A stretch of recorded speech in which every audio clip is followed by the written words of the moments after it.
and thank you all for being here. I'm delighted to be a part of this very interesting conference. Unlike others, I will not be using a PowerPoint slide, but rather reading my remarks. And to mask my technological ineptitude, allow me to misquote the great Lord Acton. Power corrupts, but PowerPoint corrupts absolutely. My talk this morning, for me, this afternoon for you, is on global leadership without nations. That's a question mark. Globalism, nationalism, and leadership studies. In our globalized age, there's an imperative among the leadership class to educate and shape quote unquote global leaders and quote unquote citizens of the world.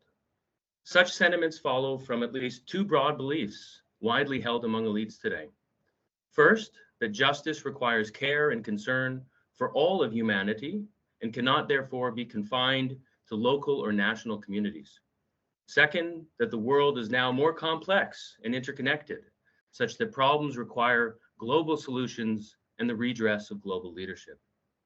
I argue that this imperative toward thinking and acting globally and an increased rhetoric of global leadership and citizenship, if undertaken at the expense of the nation and without proper consideration of the ongoing role of the nation, will have a deleterious, even opposite effect from what is desired. Studying the history and nature of the nation reveals it to be a complex phenomenon. But what is especially clear, however, is that our understanding of it cannot be reduced to a caricature of virulent nationalism.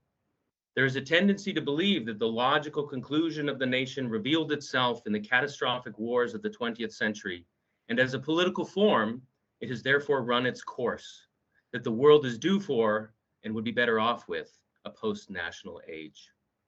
But whatever else the nation is, it remains the vehicle of cultural and moral goods for so many people, which is why they continue to be psychologically attached to it, as evinced in the research of political scientists like Stephen Grosby and Anthony D. Smith, in that of sociology by Dominique Schnapper and David Goodhart, and in political and moral psychology such as Jonathan Haidt and Bernard Yack, to name but a few representative thinkers from whose work I draw.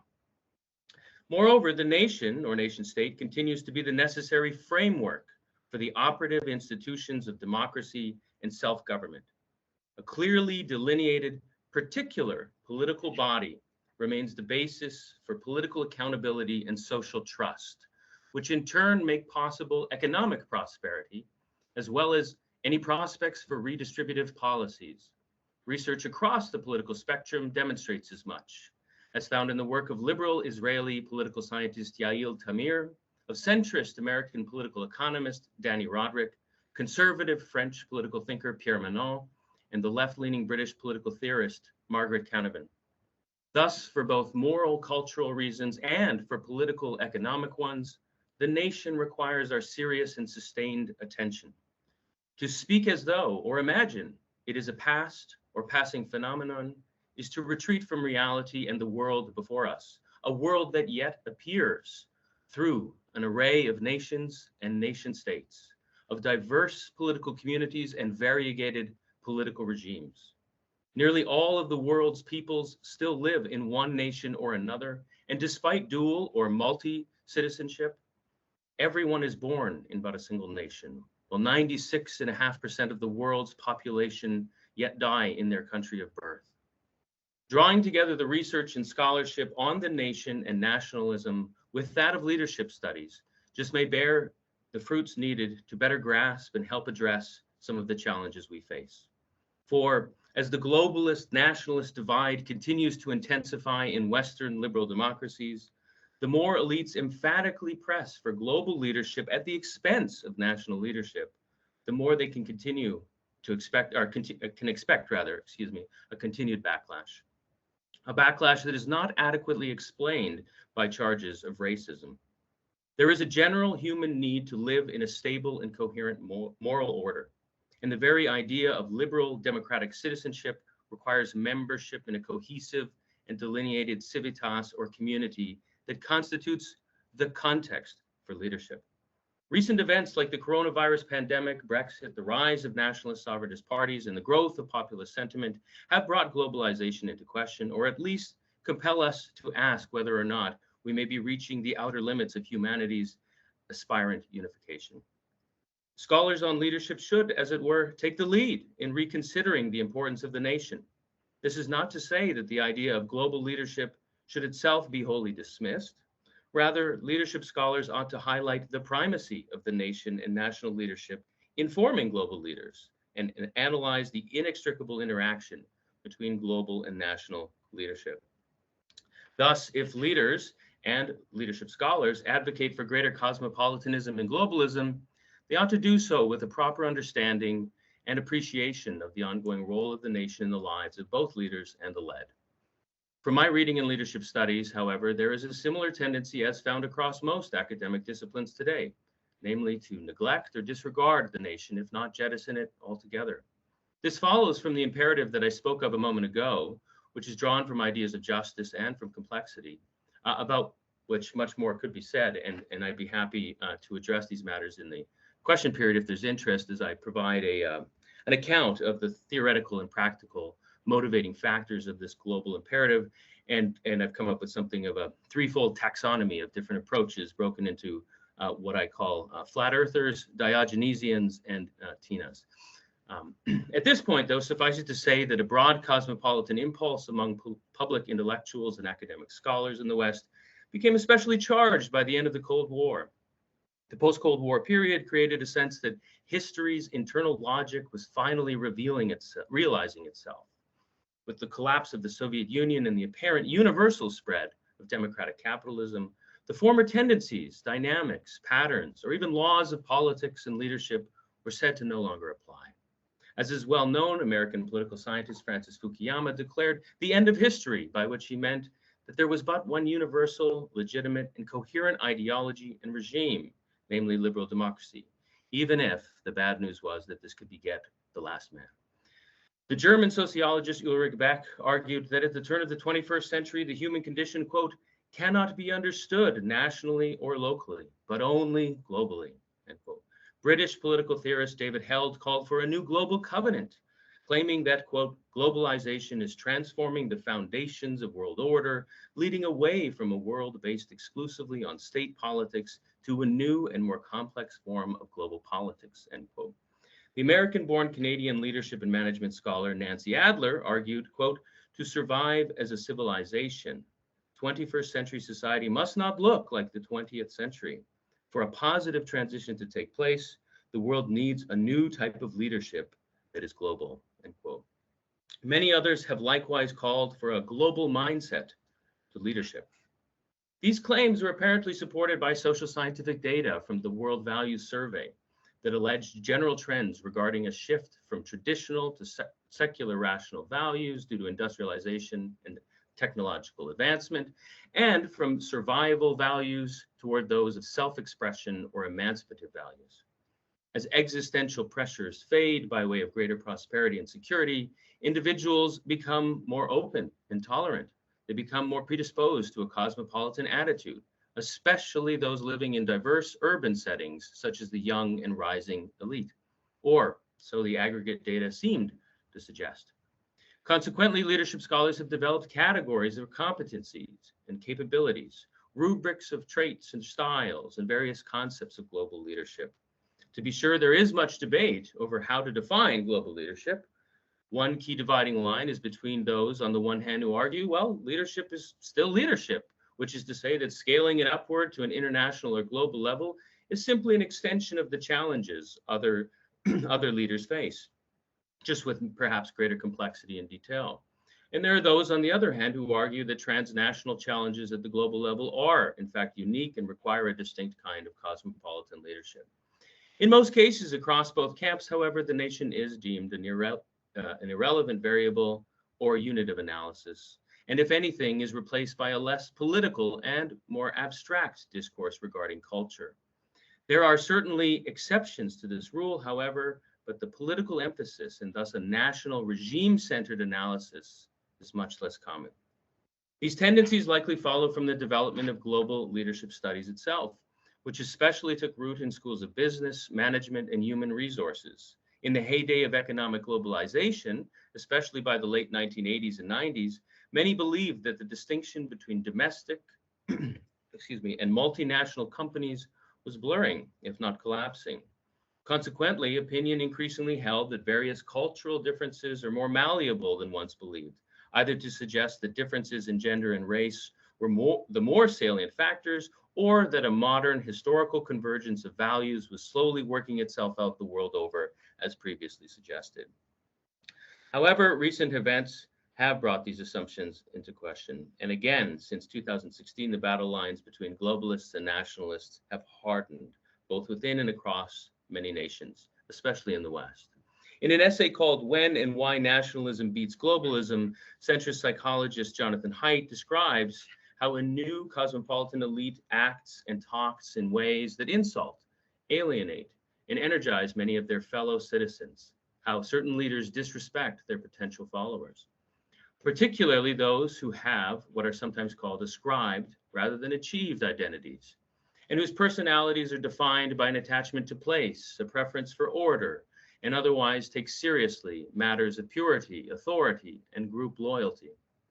Haidt's advice for understanding why nationalism and right-wing populism have grown so much in recent years is to look first to the actions of the globalists. As he puts it, the globalists started it. Quote, they initiated the chain of events which have caused right-wing nationalist reactions in many countries, end quote. And this, he argues, is a claim that is consistent with scholarship suggesting that conservative movements are ultimately reactions against major changes promoted by progressives. The battle between globalists and nationalists is one of two competing moral worldviews, both of which, he argues, deserve respect. But as I said a moment ago, my interest here is twofold: the moral, psychological aspects of the nation, as well as the political, economic operations of the nation. Leadership scholarship must consider both elements. The political function of the nation was once almost so obvious as to have been taken for granted.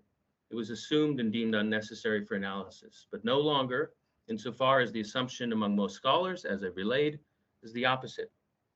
To draw from the work of Bernard Yack, a nation is a community, something that is more than a set or a species and less than an organization, but is a group of people who understand and see themselves as connected to each other, as objects of special concern and loyalty by something that they share. What is more, a nation is an intergenerational community, such that its members feel connected through times past, as well as by a common destiny for the future. A nation is a cultural heritage community that affirms a shared inheritance of cultural artifacts. A nation is a singular or irreproducible community, hence the proper name that it bears. And this cultural heritage of a nation is associated with a particular territory to which it feels attached and imbues with special value. A nation links people directly and equally, rather than by means of hierarchical subcommunities. Thus, each member belongs as much as any other member, and so nationality cuts across and competes with these status hierarchies. In sum, to quote Yack, quote, a nation is a categorical community in which the sharing of a singular and contingent cultural heritage inspires individuals to imagine themselves connected to each other and to certain territories through time by ties of mutual concern and loyalty, end quote. Now, the nation defined as such is not without its problems and challenges. Like any political instrument, it may turn back on itself or become an object to its very obstacle to its very objective. Political forms are ambivalent, but they are not incidental. One cannot live politically without a defined form or without an embodied community, to which one might add, one cannot live democratically. And in the language of leadership studies, the nation is among the ultimate contexts of and for leadership. It is the most lasting and the most complex context, indeed. Global leadership without the nation is a decontextualized plane. It is a formless morass of individuals who lack the ties or bonds, and even the interests or incentives to sustain any type of followership with much duration. So in conclusion, and to recapitulate, My objective is to bring together scholarship on the nation with scholarship on leadership, so as to encourage leadership scholars to consider the nation with the seriousness it deserves, and to moderate some of the tendencies to think exclusively in terms of global leadership. For failing to do so will result in flawed, even irresponsible advice to future and potential leaders, and otherwise further exacerbate the already contentious division between globalists and nationalists. Thank you.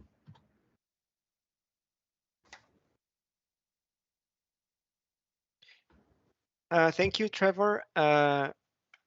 So we have quite a bit of time for Q&A, which is great, as there is not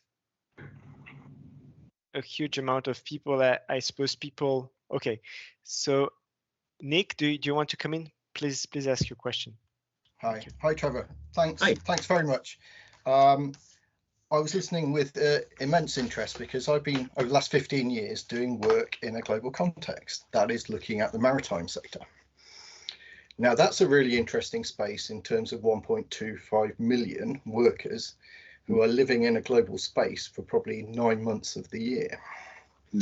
Now, I've done some work in the kind of social justice and that space, and looking at how the concept of community, as you're doing it, can work to frame social justice. And I think our claim in our research is actually there's a problem in the fact that people only look at scale in terms of a vertical scale. And sometimes there are transversal claims. And in this particular case, you've got communities that cross these boundaries, but also nationality matters. So I think sometimes I'd agree with you, the debate is too framed in terms of globalists versus nationalists. But also, I think I wrote a paper quite a few years ago, which argues even in this highly globalized space, methodological nationalism still has some explanatory pull. So I'd agree with you in kind of many spaces, but what I think our claim, well, it's myself and a colleague called Nick Bailey, would argue that you need kind of deep sociological analysis of processes going on. And that when you engage in that, you find spaces which don't naturally map onto this kind of global versus nation state. And that's the interesting explanatory space, is when we're talking about perhaps the tension, dialectics and claims in terms of, one might say, a politics of scale. So I was really fascinating because it's the work I've been dealing probably with for about 15 years. So it was really interesting to hear these thoughts. So if that's a question, I don't know. Well, thank you for sharing your thoughts, and I'd love to see some of your research as well. I mean, my background is political theory, and I'm somewhat new to the leadership studies world with the last couple of years or so. But yeah, I'd love to find some more of this research that does delve into this gray area. One of the things that, for what it's worth, that interests me in this question has to do with the very nature of community itself, because even within political science and political theory, and to some extent sociology, the examination of the nation has broken down between kind of two camps: those who see it as a kind of primordial phenomenon that is slowly passing out of existence, and then there are those who argue that actually the nation is a modern phenomenon only, insofar as it is nationalism that shows us really what the nation is all about. So 18th, 19th century developments there. And neither of these seem to satisfy a proper definition of community, insofar as both are sort of surprised by the fact that the nation is still around after we'd worked through some of the, well, if that's the right way to put it, some of the difficulties or challenges of nationalism in the negative sense. And clearly with progress or modernism, the primordialist tendencies should not be present still. So, but yeah, so that's the gray area. I agree with you, is especially what's interesting. And I haven't yet got to the point of, you know, really carefully examining case studies or specific spaces in the way that it sounds like you've been doing some work. So I'd be very interested in looking at that. Thank you. Certainly. Cool. Great. Other questions? Otherwise, I would have a comment. But let's see if other people would like to come in.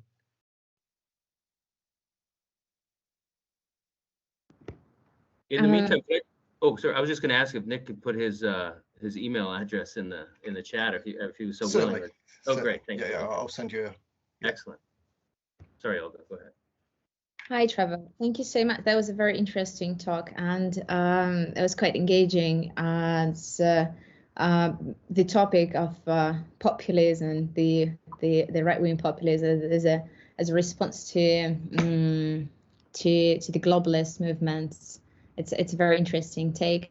My question would be laying a little bit outside of the field of political theory, and I wanted to ask you about your vision on where do you put corporations, the global corporations, in this framework and this outlook on globalist versus nationalist leadership. Why am I asking this? I was thinking about the particularly now the corporations, the IT businesses and technological businesses, which are emerging into these new nations, literally, and that have been developing its own regulation and behaving pretty much as a state. So I'm not really sure if it fits well into the locus of your presentation, but I thought that it would be very interesting to ask you about your ideas on the leadership and the position of global businesses, particularly well-developing internet businesses in this context, and Yeah, no, thank you. That's a very interesting question. I guess my my first sort of take at it would be part of my argument is that we do need to think politically about political things and perhaps separate political things from non-political things. Maybe that's a bias of my background, obviously from political science, political theory. But part of the problem is that I think we've blurred these things. I mean, we've lost sight of the salience and the importance of the nation because we see it as though the passing of the nation means we're moving into a post-political world or something like that. Not just post-national, but post-political.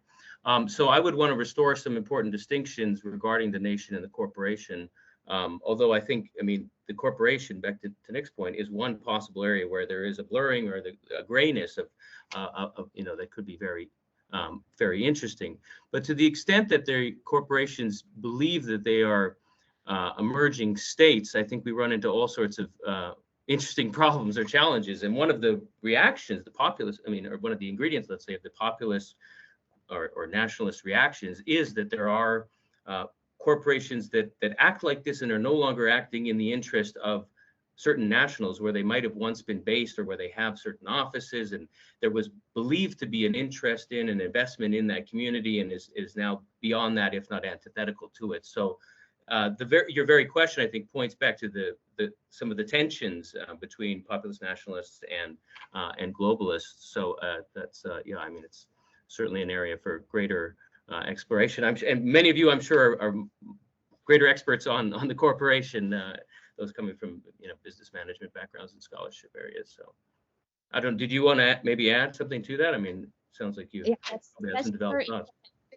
Yeah, thank you. So sorry for interrupting you, Trevor. I was thinking about this lately, and as thinking about the populist practices that big companies are adopting in their communication, and as thinking about the corporate governance that it's merging so closely with the governance practices, with policy development, right, through the lobbyism and other practices that exist in the business industry, and on this intersection between politics and business.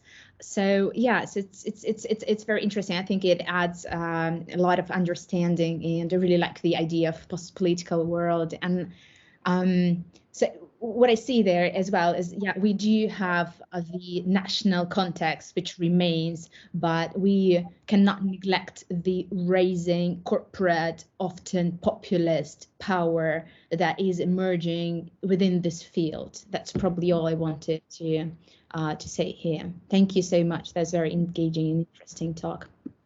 Thank you.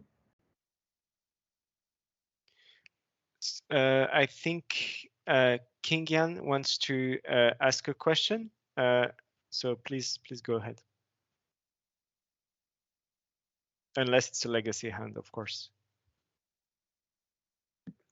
I don't think King Yang's mic is working. She was having trouble in the last session, so but Okay. she has written in the chat. If you scroll up a little bit, there was a comment. Okay, so I'll read the comment. So King Yan is, so you can see the comment also.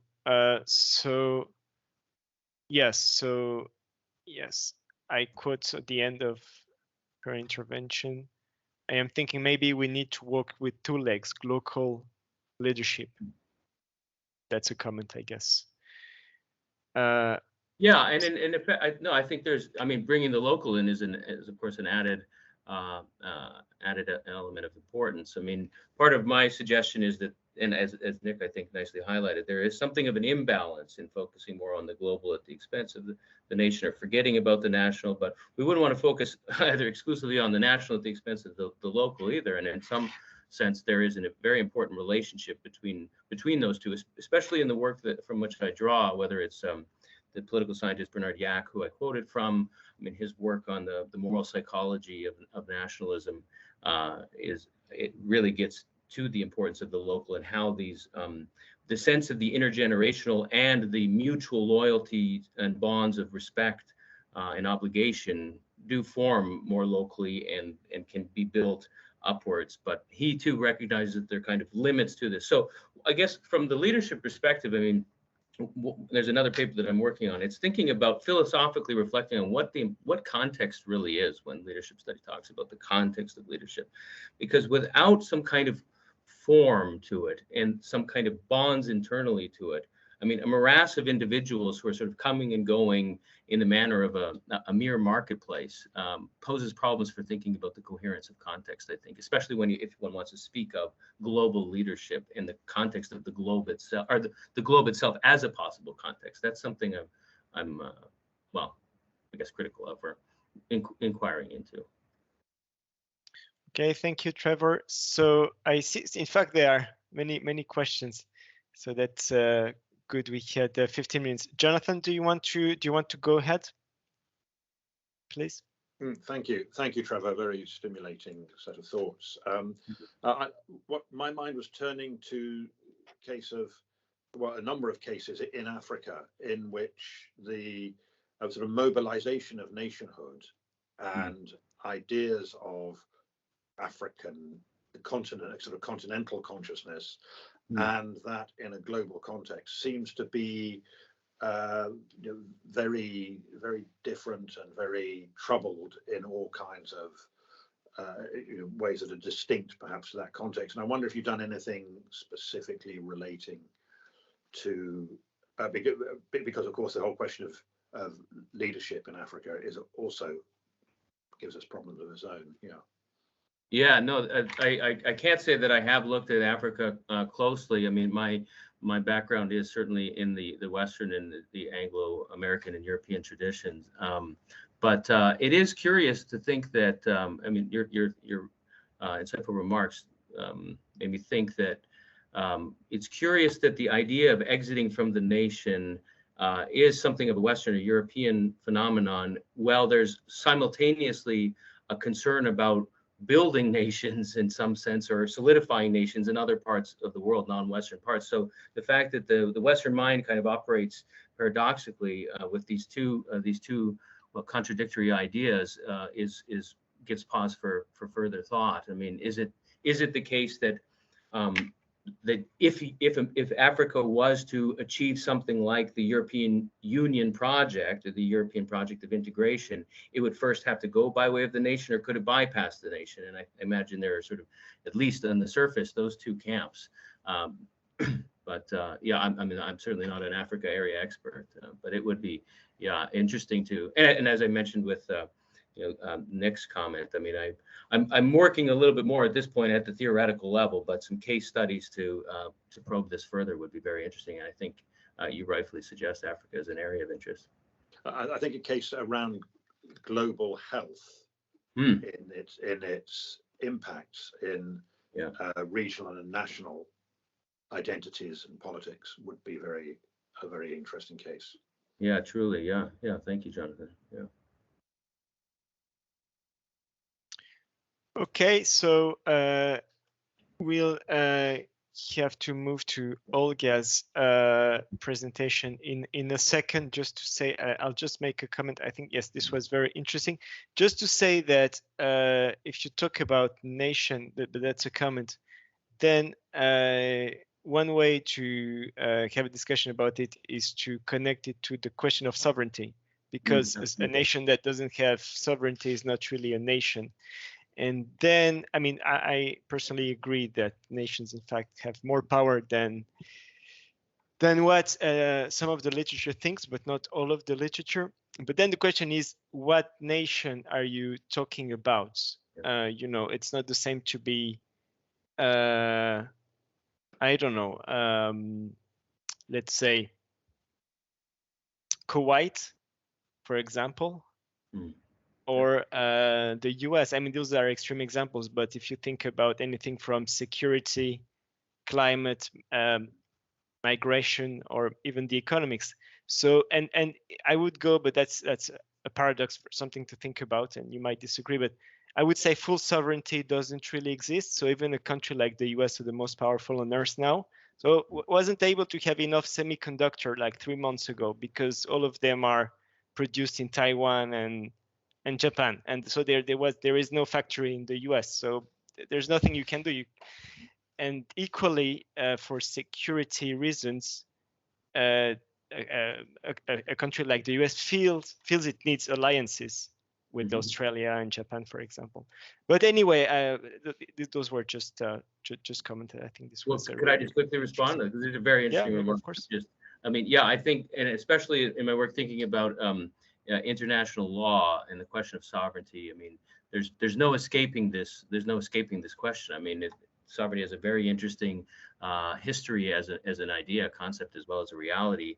But I think you're right. Then thinking about it today, I mean, the notion of sovereignty in its pureness or fullness as autarkia, I mean, even as the Greeks understood it, is, I mean, they recognized that politically there was an aspiration toward it, but in terms of economic exchange, and in your example regarding semiconductors and the like, I mean, this would be, as things develop, as economies become more complex, this is, I mean, this is both the benefit and the problem of territory. Your territory may not be able to provide everything, right? Even in a rudimentary sense. So it's autarkia is something of perhaps an aspiration, and overextending this aspiration raises certain problems, but not thinking about it at all raises a number of problems as well. And I think this is where we are today in the West, in Western thinking. We assume that this is something that we can, in fact, move beyond. And to your point, we haven't thought perhaps enough seriously about it. I mean, the scholarship in international law is sort of developing new concepts, and the mind gives rise to these ideas, and then suddenly the scholarship community believes that these ideas are acted upon when states are not necessarily following them and the like. And certainly the American case, more could be said. I think the tradition of how the founders thought about sovereignty as well as alliances, they had a certain balance in thinking about this and acknowledge this very reality that you're pointing to. Yes, indeed. So that's really, really interesting. So unfortunately, I think we have to Sure. Yeah. Thank you. to stop.